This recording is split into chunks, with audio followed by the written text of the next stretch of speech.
மோடியின் சிறந்த நண்பர்தான். ஆனால் வரி விவகாரத்தில் இந்தியா எங்களிடம் சரியாக நடந்து கொள்ளவில்லை என கூறி இந்தியாவுக்கு 26% பரஸ்பர வரியை அறிவித்து அதிர்ச்சி அளித்திருக்கிறார் ட்ரம்ப்.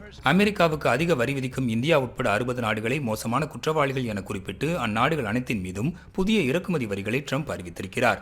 இதில் அதிகபட்சமாக கம்போடியாவுக்கு 49%, வியட்நாமுக்கு 46%, பூகம்பத்தால் பாதிக்கப்பட்டிருக்கும் மியான்மருக்கு 44% என வரி விதிப்பு அறிவிக்கப்பட்டிருக்கிறது.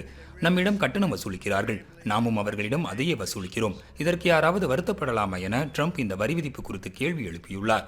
பிரதமர் மோடிக்கும் ட்ரம்புக்கும் இடையிலான நட்பினால் பரஸ்பர வரி விதிப்பில் சலுகை கிடைக்கும் என எதிர்பார்க்கப்பட்ட நிலையில் பாரபட்சமின்றி இந்தியாவுக்கு 26% வரியை அமெரிக்கா அறிவித்துள்ளது.